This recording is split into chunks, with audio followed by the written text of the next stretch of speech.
আসসালামু আলাইকুম। এটিএন বাংলা সংবাদে সবাইকে স্বাগত জানাচ্ছি। আমি নাইম ফাথু মুবিন। শুরুতে বিআরবি কেবলস সংবাদ শিরোনাম। সীমানা নির্ধারণ, দল নিবন্ধন সহ ২৪টি কাজের অগ্রাধিকার দিয়ে আগামী নির্বাচনের রোডম্যাপ ঘোষণা, ডিসেম্বরে তফসিল, আইন শৃঙ্খলার দায় সরকারের। ইসির নির্বাচনী কর্মপরিকল্পনাকে স্বাগত জানালো বিএনপি। জুলাই সনদ চূড়ান্ত হওয়ার আগে রোডম্যাপ প্রতিশ্রুতি ভঙ্গ, দাবি এনসিপির। জামায়াতের অসন্তোষ। সব প্রকৌশল বিশ্ববিদ্যালয়ে কমপ্লিট শাটডাউন রাখার ঘোষণা শিক্ষার্থীদের।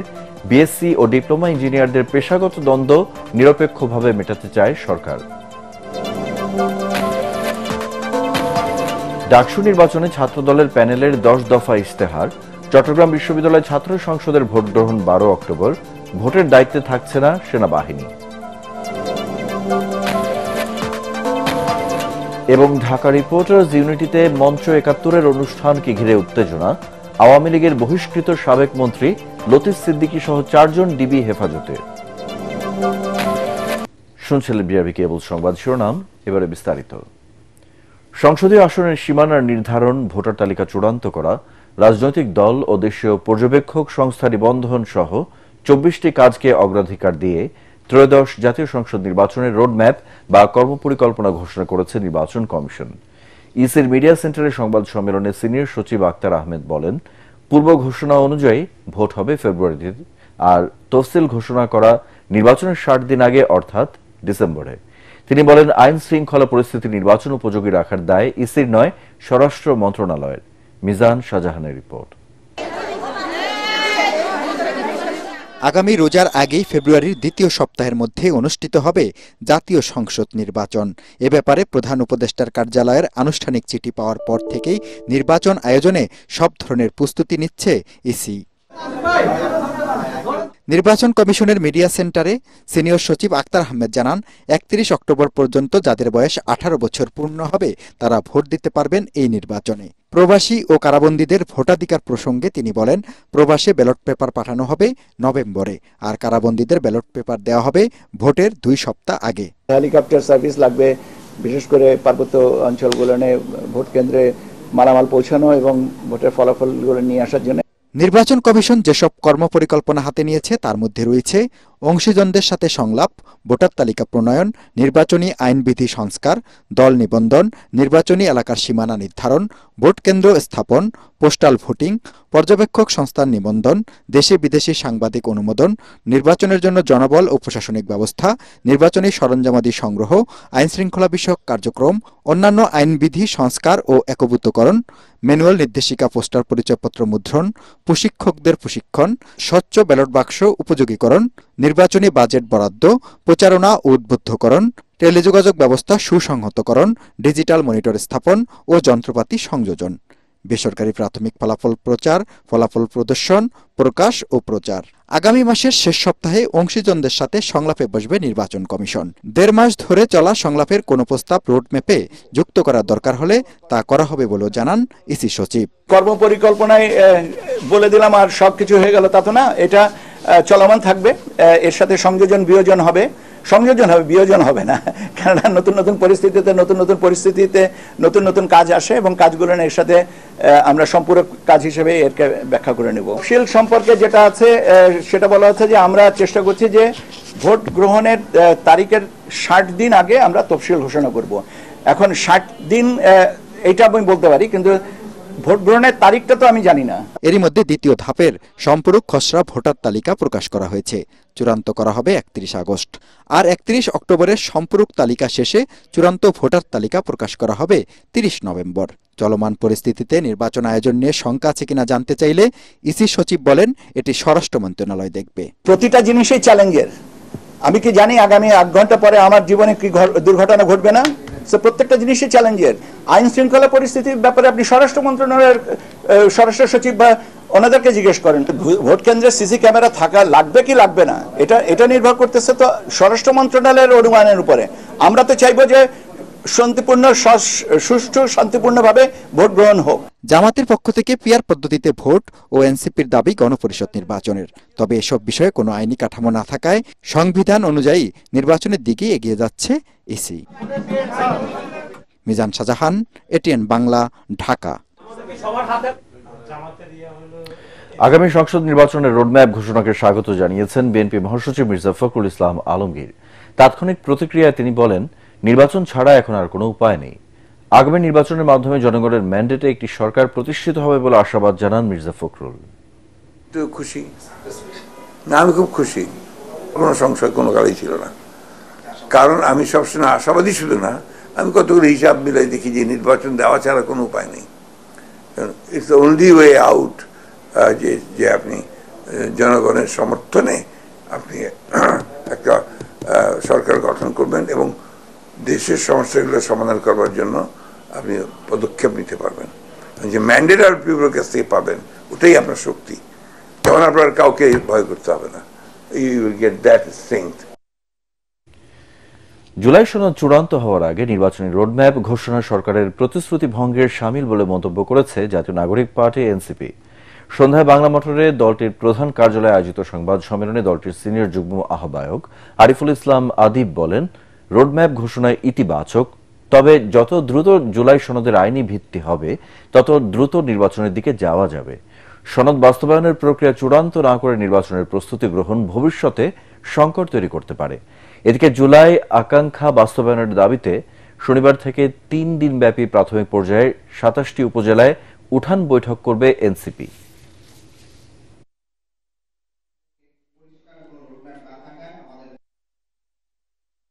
জুলাই সনদ চূড়ান্ত না করে এবং জুলাই সনদ বাস্তবায়নের প্রক্রিয়া নিয়ে কোনো সিদ্ধান্তে উপনীত না হয়ে নির্বাচনের রোডম্যাপ ঘোষণা ঐকমত্য কমিশন এবং অন্তর্বর্তীকালীন সরকারের প্রতিশ্রুতি ভঙ্গের শামিল। আমরা মনে করি ফ্যাসিবাদী ব্যবস্থা থেকে রাষ্ট্রের গণতান্ত্রিক রূপান্তরের জন্য নির্বাচন আয়োজন প্রয়োজন। আমরা কোনোভাবে নির্বাচন বিরোধী নয়। সেদিক থেকে রোডম্যাপ ঘোষণাকে ইতিবাচক, তবে যত দ্রুত জুলাই সনদের আইনি ভিত্তি হবে তত দ্রুত নির্বাচনের দিকে যাওয়া যাবে। সনদ বাস্তবায়নের প্রক্রিয়া চূড়ান্ত না করে নির্বাচনের প্রস্তুতি গ্রহণ ভবিষ্যতে সংকট তৈরি করতে পারে, যার দায় সরকারকে নিতে হবে। এই মুহূর্তে নির্বাচনী রোডম্যাপ ঘোষণায় সন্তুষ্ট নয় জামায়াতে ইসলামী, এমন দাবি করে দলটির নায়েবে আমির সৈয়দ আব্দুল্লাহ মোহাম্মদ তাহের সাংবাদিকদের বলেন, নির্বাচন পদ্ধতি ও সংস্কার নিয়ে সরকার চূড়ান্ত সিদ্ধান্ত নেওয়ার পর রোডম্যাপ দিলে ভালো হতো। এ সময় সুষ্ঠু নির্বাচন নিয়ে শঙ্কাও জানান তিনি। তবে আমরা বলেছি যে নির্বাচন পদ্ধতি এবং সংস্কার বিষয় যেহেতু এখনো চূড়ান্ত পর্যায়ে সিদ্ধান্ত হয়নি, সে কারণে তারা সেটাকে কনসিডার করেই তারা এটা ওই পদ্ধতিটা অ্যাকোমোডেট করেই রোডম্যাপ দিতে পারলে উত্তম হতো। বিএসসি ও ডিপ্লোমা ইঞ্জিনিয়ারদের পেশাগত দ্বন্দ্ব নিরসনে সরকার গঠিত 14 সদস্যের ওয়ার্কিং কমিটি নিয়ে আপত্তি প্রকৌশল অধিকার আন্দোলনের। বিকালে রাজধানীর ইঞ্জিনিয়ার্স ইনস্টিটিউটে সংবাদ সম্মেলনে সংগঠনটির সভাপতি ওয়ালিউল্লাহ বলেন, সরকার থেকে কোনো দৃশ্যমান কার্যক্রম না দেখানোয় পরবর্তী নির্দেশনা না দেওয়া পর্যন্ত সারা দেশের প্রকৌশল বিশ্ববিদ্যালয়গুলোতে কমপ্লিট শাটডাউন চলবে। একই সাথে হামলাকারী পুলিশদের বিচারের দাবিও জানান তারা। এ সময় আগামী সারা দেশে বিভাগীয় প্রকৌশলী সমাবেশ করে আগামী সপ্তাহে জাতীয় সমাবেশ করার পরিকল্পনার কথাও জানায় প্রকৌশল অধিকার আন্দোলন। কমিটির সদস্যের ব্যাপারে আমাদের আপত্তি রয়েছে, আমরা সেটা আমাদের উপদেষ্টা মণ্ডলী বলেছেন এর আগে কোঅপ্ট করে নেবেন, মোর ভায়াবল যেন একটা কমিটি করা যায় সেই দিকে ওনারা হাঁটবেন। আমরা সারা দেশে এই কমপ্লিট শাটডাউনটা ক্যাম্পাসের এটা আমরা বলবৎ রাখছি। সারা দেশে আমরা কোনো ব্লকেটের ব্যাপারে এখনই সিদ্ধান্ত নেইনি, বরং আমরা সারা দেশে বিভাগীয় প্রকৌশলী সমাবেশ সম্পন্ন করব। এটা নেক্সট 1 সপ্তাহের মধ্যে আমাদের বিভিন্ন বিভাগীয় শহরে এটা সম্পূর্ণ হবে। বিএসসি ও ডিপ্লোমা ইঞ্জিনিয়ারদের পেশাগত দ্বন্দ্ব নিরপেক্ষভাবে সমাধান করতে চায় সরকার। এজন্য গঠন করা হয়েছে 14 সদস্যের ওয়ার্কিং কমিটি। 1 মাসের মধ্যেই তারা প্রতিবেদন জমা দেবে। তখন কারা ইঞ্জিনিয়ার লিখতে পারবে, কারা পারবে না, সেই সিদ্ধান্ত নেবে সরকার। সচিবালয় বৈঠক শেষে এসব তথ্য জানান সরকার গঠিত কমিটির সভাপতি উপদেষ্টা ফাউজুল কবির খান। এই সময় পর্যন্ত রাজপথে আন্দোলন না করার আহ্বান তার। রিপোর্ট মাহবুব কবির চপলের। সিনিয়র জুনিয়র ইঞ্জিনিয়ারদের দ্বন্দ্বে সাধারণ মানুষ পড়েছেন ফান্দে। দাবি আদায়ে বুধবার ঢাকায় পুলিশের সাথে ব্যাপক সংঘর্ষে জড়ায় বুয়েটের শিক্ষার্থীরা। প্রকৌশল বিশ্ববিদ্যালয়ের শিক্ষার্থীদের দাবি, নামের আগে ইঞ্জিনিয়ার লিখতে পারবেন না ডিপ্লোমা ডিগ্রিধারীরা। আছে আরও 2 দাবি। অন্যদিকে উপসহকারীর পদ সংরক্ষণ সহ 7 দফা দাবিতে আন্দোলনে ডিপ্লোমা ইঞ্জিনিয়াররাও। তাদের পেশাগত দ্বন্দ্ব নিরসনে 4 উপদেষ্টা সহ 8 সদস্যের কমিটি গঠন করেছে সরকার। সচিবালয়ে বৈঠক শেষে কমিটির সদস্য উপদেষ্টা সৈয়দা রিজওয়ানা হাসান জানান, দীর্ঘদিনের সমস্যা এত দ্রুত সমাধান সম্ভব নয়। এটার জন্য কাজ শুরু করেছে 14 সদস্যের ওয়ার্কিং কমিটি। আজকে একটা ওয়ার্কিং গ্রুপ গঠন করা হয়েছে। তারা সকলের প্রথম যে কাজটা করবে তা হচ্ছে বিএসসি ইঞ্জিনিয়ার এবং যারা ডিপ্লোমা করেছেন তাদের বক্তব্যগুলো আগে শুনবেন। ইঞ্জিনিয়ারিং সেক্টরে, সেটা আমরা বিএসসি বলি আর ডিপ্লোমাই বলি, সেখানে যারা প্রণিধানযোগ্য আছেন, যারা বিষয়গুলো সম্পর্কে ভালো ওয়াকিবহাল আছেন, তাদের বক্তব্যই ওয়ার্কিং কমিটি শুনবে। এতদিনের সমস্যা রাতারাতি সমাধানের বিষয় না, আমাদেরকে 1 মাস সময় দেওয়া হয়েছে। আমরা এই 1 মাস সময়ের মধ্যে সমস্যাগুলো অনুধাবন করে আমাদের যা সুপারিশ তা সরকারের কাছে এবং সংশ্লিষ্ট সকলের কাছে পেশ করব। কমিটির সভাপতি উপদেষ্টা ফাউজুল কবির খান জানান, বিএসসি ও ডিপ্লোমা ইঞ্জিনিয়ারদের মর্যাদা অক্ষুণ্ণ রেখে পেশাগত বিরোধ মেটাতে চান তারা। একটা দাবি গ্রহণ করলে একদল খুশি হবে, আরেকটা দাবি গ্রহণ করলে আরেক দল খুশি হবে। তো আমাদের তো একটা বিবেচনা আনতে হবে তো, যে কিভাবে এই জিনিসটাকে আমরা তো সেতু করতে হবে, একটা ব্রিজ করতে হবে। এখানে তো ডিফারেন্স অফ ওপিনিয়ন আছে, একদিকে 3 দফা আছে, একদিকে 7 দফা আছে। তো আমাদের কাজ হচ্ছে একটা সেতু নির্মাণ করা, যাতে দুই পক্ষ এক জায়গায় আসতে পারে, এমন একটা সমাধান করতে পারি যেটা মানে উভয়েরই ইয়ের জন্য বেনিফিশিয়াল হবে। এ সময় পর্যন্ত শিক্ষার্থীদের আন্দোলন না করার আহ্বান জানান তিনি। সরকার তো এটাকে সিরিয়াসলি নিছে, 4 জন উপদেষ্টাকে দিয়ে এবং অন্যান্য ওদের সেক্টরের নেতৃত্ব করছেন। আমরা তো দেখছি, তো এখন তো আন্দোলন করার কোনো লাভ নেই।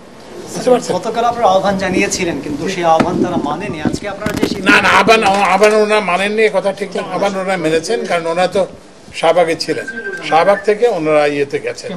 তো ওই জন্য আমরা তাদেরকে ধন্যবাদ জানাই। এ বিষয়ে বিশ্ববিদ্যালয়ের উপাচার্যদের ভূমিকা রাখার পরামর্শ দেন ফাউজুল কবির খান। আমরা তো এটা কোনো মাহবুব কবির চপল, এটিএন বাংলা, ঢাকা।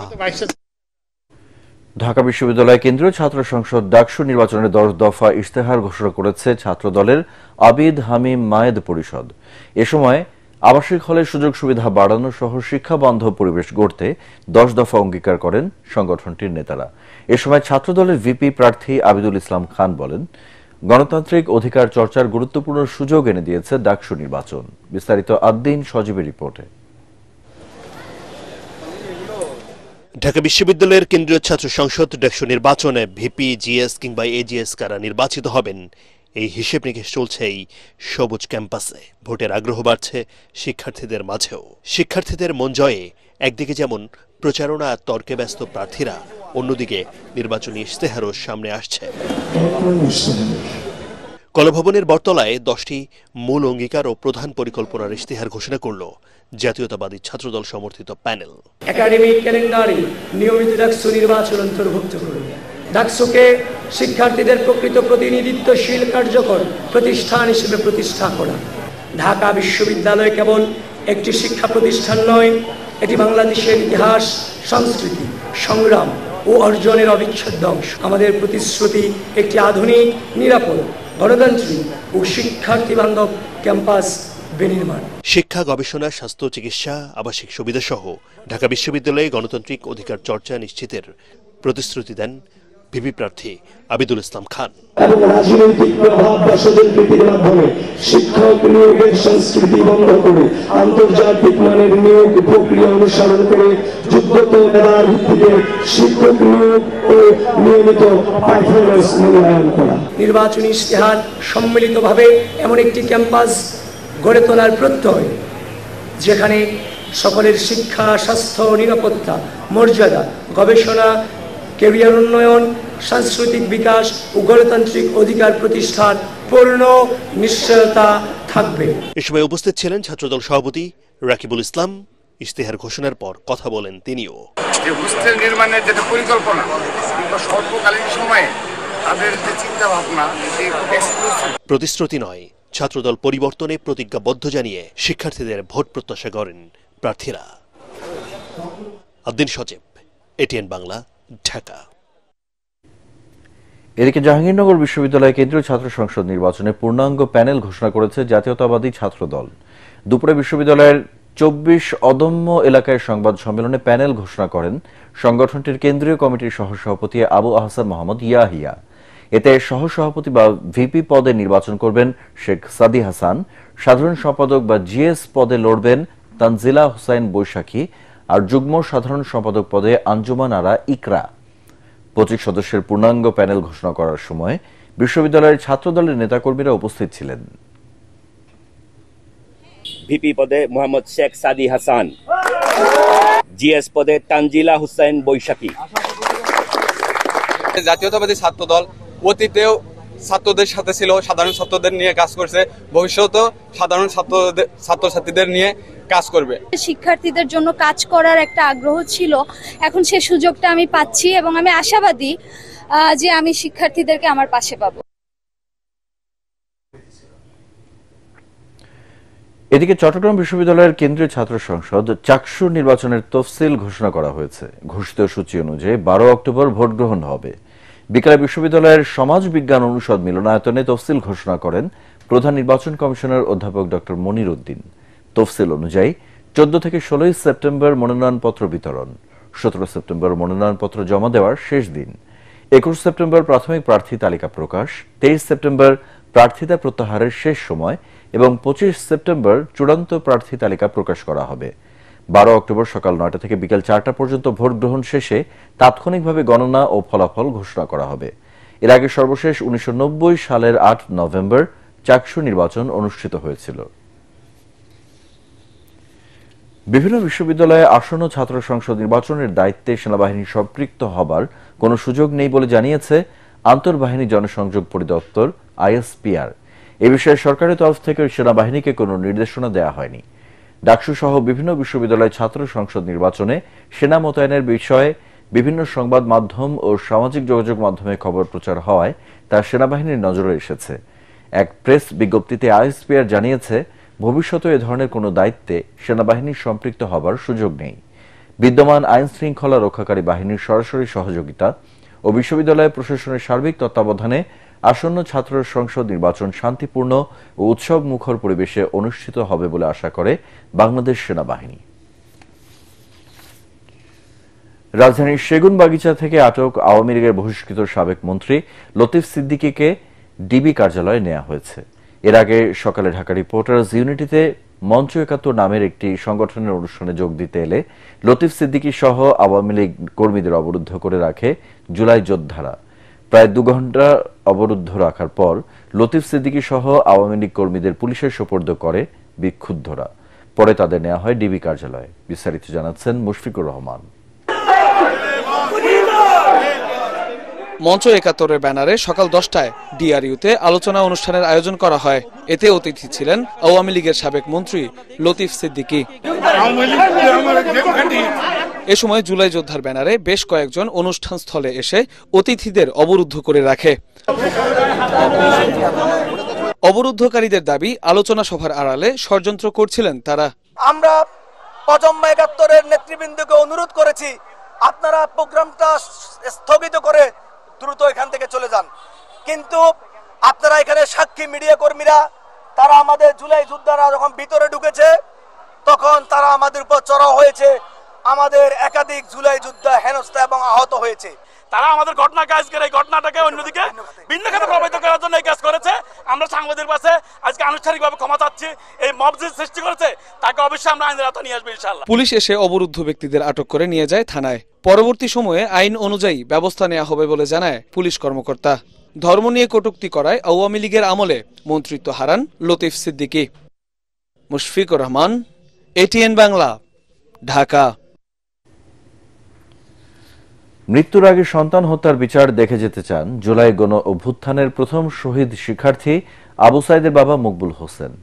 আবু সাইদ হত্যার ঘটনায় মানবতাবিরোধী অপরাধের মামলায় আন্তর্জাতিক অপরাধ ট্রাইব্যুনালে সাক্ষ্য দিতে এসে এই দাবি জানান তিনি। সাইদ হত্যায় জড়িতদের দৃষ্টান্তমূলক শাস্তির দাবিও জানান মামলার প্রথম এই সাক্ষী। এছাড়া এদিন সাক্ষ্য দেন এনটিভির রংপুর প্রতিনিধি মইনুল হক। হুমায়ুন চিশতির রিপোর্ট। জুলাই গণ অভ্যুত্থানে অস্ত্রের মুখে বুক চিতিয়ে 2 হাত প্রসারিত আবু সাইদ হয়ে উঠেছিলেন স্বৈরাচার বিরোধী মানুষের প্রেরণার উৎস। তার গুলিবিদ্ধ হবার ছবি গণমাধ্যমে প্রচারের পরেই আন্দোলন দাবানলের মতো ছড়িয়ে পড়ে সারা দেশে। তাসের ঘরের মতো ভেঙে পড়ে স্বৈরাচারের মসনদ। পৃথিবীর সবচেয়ে ভারী পিতার কাঁধে সন্তানের লাশ। আবু সাইদের পিতা মকবুল হোসেনকে বইতে হয়েছে সেই কঠিন ভার। আন্তর্জাতিক অপরাধ ট্রাইব্যুনালে সাক্ষ্য দিতে এসে ভারাক্রান্ত এই পিতা জানান, স্বপ্ন ছিল পড়াশোনা শেষে ছেলের প্রতিষ্ঠিত হওয়া দেখে যাবেন, কিন্তু সেই স্বপ্ন পূরণ হলো না। এখন একটাই স্বপ্ন, মৃত্যুর আগে দেখে যেতে চান সন্তান হত্যার বিচার। উনার জীবদ্দশায় যেহেতু আবু সাইদ বড় হবে, প্রতিষ্ঠিত হবে, চাকুরি করবে, এটা উনি দেখতে পারেননি। তবে উনি উনার জীবদ্দশায় দেখতে চান যে আবু সাইদ হত্যার বিচার হয়েছে, আসামিদের দৃষ্টান্তমূলক শাস্তি হয়েছে, এটি উনি দেখে যেতে চাচ্ছেন। এবং এই জবানবন্দি প্রদানকালে উনি বারবার আবেগ আপ্লুত হয়ে কান্নায় ভেঙে পড়েছেন ডকে। আবু সাইদের মৃত্যুর খবরে স্বজনরা হাসপাতালে গেলে প্রথমে লাশ দেখতে দেয়নি পুলিশ। চাপ আসে মধ্যরাতেই দাফন করার। প্রথমে লাশ দিতে চাইনি, পরবর্তীতে লাশ আসার পরে প্রশাসন অর্থাৎ পুলিশ এবং ইউনো সহ অন্যান্যরা তাকে রাত্রেই দাফন করার জন্য চাপ সৃষ্টি করেছিল, এটা জানিয়েছেন উনি। এদিন গুমের মামলায় সাবেক র্যাব কর্মকর্তা আলেপুদ্দিন ও মহিউদ্দিন ফারুকীর বিরুদ্ধে 30 নভেম্বর তদন্ত প্রতিবেদন দাখিলের নির্দেশ দেন ট্রাইব্যুনাল 2। আর ফার্মগেটে নাফিস হত্যা মামলায় এডিসি শচীন মৌলিককে কারাগারে পাঠানোর নির্দেশ দেন ট্রাইব্যুনাল 1। হুমায়ুন চিস্তি, এটিএন বাংলা, ঢাকা। গুম প্রতিরোধ, প্রতিকার ও সুরক্ষা অধ্যাদেশ 2025-এর খসড়া নীতিগতভাবে অনুমোদন দিয়েছে উপদেষ্টা পরিষদ। নতুন এই অধ্যাদেশে গুমের অপরাধের সর্বোচ্চ সাজা হবে মৃত্যুদণ্ড। 120 দিনের মধ্যে মামলা শেষ করার বিধানও রাখা হয়েছে অধ্যাদেশে। এছাড়া বাংলাদেশ ভারত সীমান্তের চিলাহাটি, দৌলতগঞ্জ ও তেগামুখ স্থলবন্দর বন্ধ রেখে দিয়েছে উপদেষ্টা পরিষদ। কার্যক্রম স্থগিত করা হয়েছে হবিগঞ্জের বাল্লা স্থলবন্দরের। ইমদাদুল্লাহ বাবুর রিপোর্ট। রাজধানীর তেজগাঁওয়ে প্রধান উপদেষ্টার কার্যালয়ে অধ্যাপক মোহাম্মদ ইউনুসের সভাপতিত্বে অনুষ্ঠিত হয় উপদেষ্টা পরিষদের 40তম সভা। এতে প্রকৌশল শিক্ষার্থীদের 3 দফা দাবি, সংবিধান সংস্কার কমিশন ছাড়া বাকি 10টি কমিশনের প্রস্তাবিত সংস্কারের অগ্রগতি এবং দেশের কিংবদন্তি শিল্পীদের জন্ম ও মৃত্যু দিবস পালন সহ বেশ কিছু বিষয়ে আলোচনা করেন উপদেষ্টারা। পাশাপাশি কিছু বিষয়ে নীতিগত সিদ্ধান্তেও পৌঁছায় উপদেষ্টা পরিষদ। সভা শেষে ফরেন সার্ভিস একাডেমিতে সংবাদ সম্মেলনে প্রধান উপদেষ্টার প্রেস সচিব শফিকুল আলম বৈঠকে গৃহীত সিদ্ধান্তগুলো তুলে ধরেন। খসড়া অধ্যাদেশটিতে গুমকে সংজ্ঞায়ন সহ চলমান অপরাধ হিসেবে বিবেচনা করে মৃত্যুদণ্ড সহ কঠোর শাস্তির বিধান রাখা হয়েছে। গোপন আটক কেন্দ্র স্থাপন বা ব্যবহারকে শাস্তিযোগ্য অপরাধ ঘোষণা করা হয়েছে। জাতীয় মানবাধিকার কমিশনকে গুম সংক্রান্ত অভিযোগ গ্রহণ ও তদন্তের ক্ষমতা প্রদান করা হয়েছে। বিশেষ ট্রাইব্যুনাল গঠন ও অভিযোগ গঠনের 120 দিনের মধ্যে বিচার সম্পন্নের বাধ্যবাধকতা, ভুক্তভোগী তথ্য প্রচারকারী ও সাক্ষীর অধিকার সুরক্ষা, ভুক্তভোগীর ক্ষতিপূরণ ও আইনগত সহায়তার নিশ্চয়তা সম্বলিত বিধান সন্নিবেশ করা হয়েছে। তিনি আরো বলেন, কাজে না আসায় নৌপরিবহন মন্ত্রণালয়ের আওতাধীন ভারত সীমান্তের সাথে চিলাহাটি, দৌলতগঞ্জ ও তেগামুখ স্থলবন্দর বন্ধ করার সিদ্ধান্ত নিয়েছে উপদেষ্টা পরিষদ। এই 3টা বন্ধ এটা শাটডাউন হয়ে যাবে।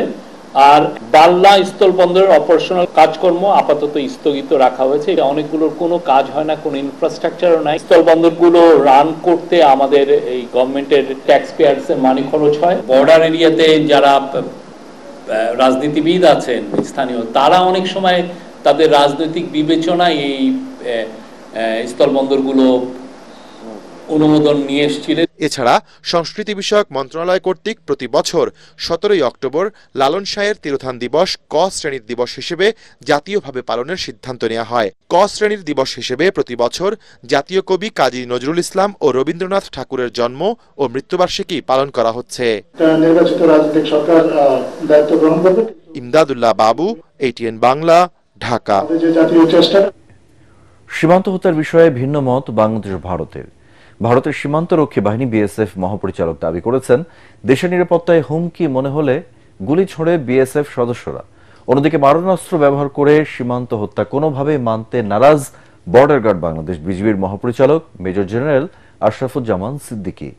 অনুপ্রবেশকারীদের পুশির না করে আইন মেনে প্রত্যাবাসনের আহ্বান জানান তিনি। ঢাকায় বিজিবি বিএসএফ মহাপরিচালক পর্যায়ের সীমান্ত সম্মেলন শেষে সংবাদ সম্মেলনে এসব কথা বলেন তারা। There is no specific reason. People are coming back through proper channels. They are coming back through gaps, and they are coming back through us. Whosoever we find, we immediately are handing over to the BGP. They can be dealt as per the law of the land, which is they can apprehend them, hand over to the Indian law enforcing agency, or as a goodwill hand over back to BGP. এবারে Pubali bank বাণিজ্য সংবাদ।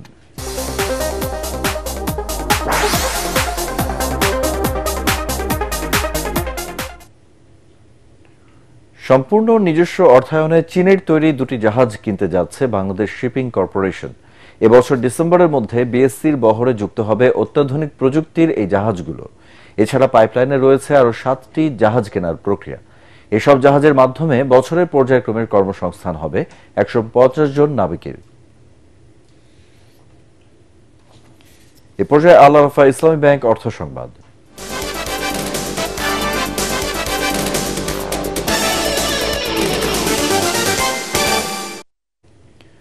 অতিরিক্ত করারোপ না করে ও রাজস্ব খাত সৃষ্টির লক্ষ্যমাত্রা নিয়ে 2025-26 অর্থবছরের বাজেট ঘোষণা করেছে নারায়ণগঞ্জ সিটি কর্পোরেশন।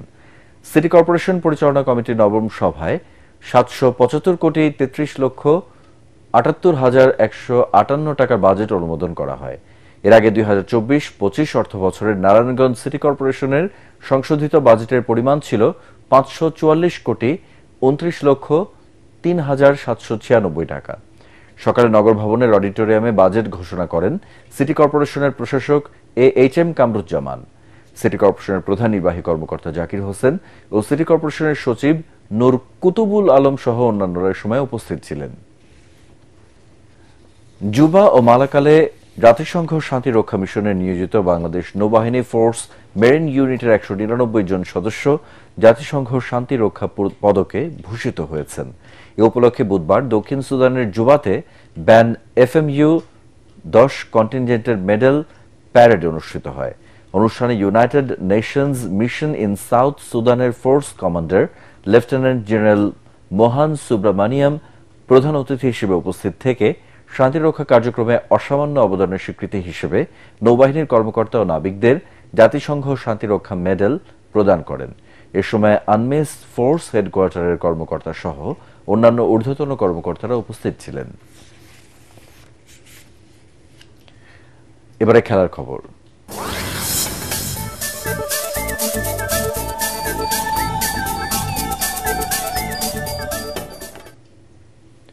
আবারও বাংলাদেশ ক্রিকেট বোর্ড বিসিবির সভাপতি হতে চান বাংলাদেশ ক্রিকেটের অভিষেক টেস্ট সেঞ্চুরিয়ান আমিনুল ইসলাম বুলবুল।